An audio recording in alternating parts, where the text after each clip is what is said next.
क्या एक व्यक्ति अपनी वासना पर काबू कर सकता है? क्या हमारी वासनाएं हमसे नियंत्रित नहीं हो सकती?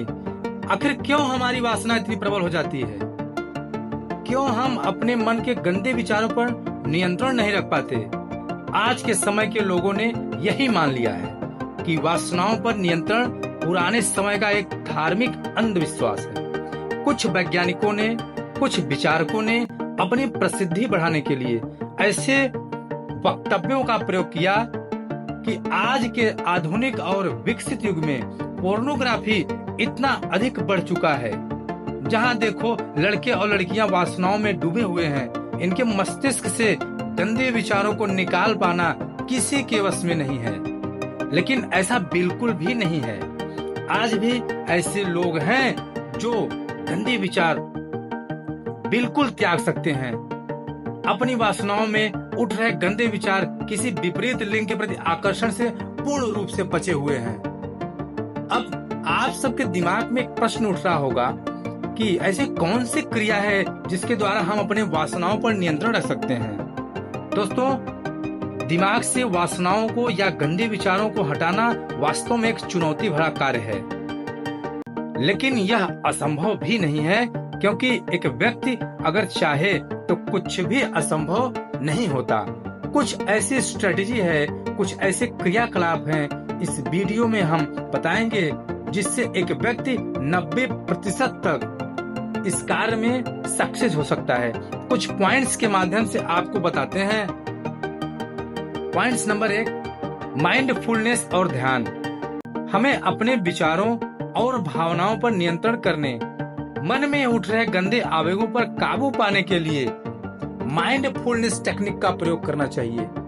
नियमित ध्यान मन को शांत करने और आवेगपूर्ण विचारों को कम करने में मदद करता है।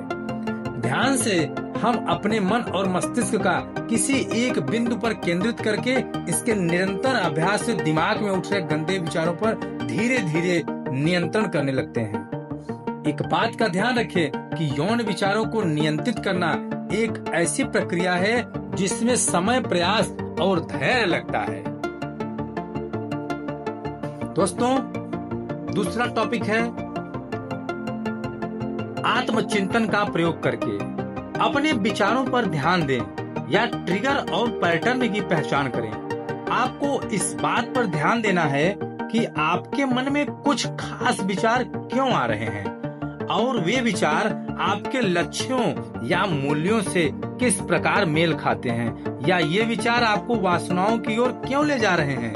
हमेशा इस चीज पर ध्यान देते रहें। नंबर 3 पॉइंट है विचारों को पुनर्निर्देशित करना। जब कभी आपके विचार गलत दिशा में जाने लगे तो आप तुरंत अपने विचार को किसी दूसरे विषय पर, किसी ऐसे गतिविधि पर रीडायरेक्ट करने का प्रयास करें।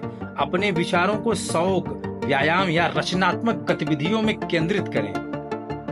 अगला है प्रैक्टिस जर्नलाइजिंग, जर्नलिंग का प्रयोग। जर्नलिंग एक ऐसी प्रक्रिया है जिसमें एक व्यक्ति अपने व्यक्तिगत विकास, चिंतन और आत्म अभिव्यक्ति के लिए किसी कॉपी में लिखकर प्रयोग करता है। यह एक शक्तिशाली उपकरण है जिसके माध्यम से हम अपनी भावनाओं को लिखकर संसाधित करते हैं। अपने लक्ष्यों को किसी जगह पर लिखें। सकारात्मक अनुभवों और प्रशंसा पर ध्यान केंद्रित करना, रचनात्मकता और प्रेरणा बढ़ाएं। अनुभवों पर विचार करें और सीखें। अपने बारे में और दुनिया में अपने स्थान के बारे में बेहतर समझ विकसित करें। ये तमाम प्रकार की क्रियाएं जर्नलिंग में आती हैं, जिससे विचारों को सकारात्मक जगह पर लाने में काफी मदद मिलती है। ग्राउंडिंग टेक्निक का प्रयोग। अगला है ग्राउंडिंग तकनीक का प्रयोग। ग्राउंडिंग तकनीक में अपनी इंद्रियों का उपयोग करके वर्तमान में खुद को स्थिर करें, जैसे कि अपनी सांसों पर ध्यान दें। अपनी सांसों पर ध्यान केंद्रित करें, शरीर की संवेदनाओं या परिवेश पर ध्यान लगाएं। ऐसा करने से हमारे मस्तिष्क से गंदे विचार धीरे धीरे दूर हो जाएंगे। सीक हेल्प, सहायता लें। अपने मन में उठ रहे गंदे विचारों को अपने किसी विश्वसनीय मित्र परिवार के सदस्य के साथ साझा करें या किसी मानसिक स्वास्थ्य पेशेवर के साथ अपने मन के विचारों को साझा करें। ऐसे लोग काफी हद तक हमारा मार्गदर्शन सहायता प्रदान करते हैं। मार्गदर्शन करने में हमारे विचारों को दूसरों के साथ शेयर करने से मन हल्का हो जाता है। अगला है सेट बाउंड्रीज, सीमाएं निर्धारित करें। अगर आपको अपने वासनाओं पर काबू पाना है तो आपको अपनी कुछ सीमाएं सेट करनी होंगी। जैसे कुछ स्थितियों से अपने आप को दूर रखना जहां जाने से आपके विचार गंदे हों।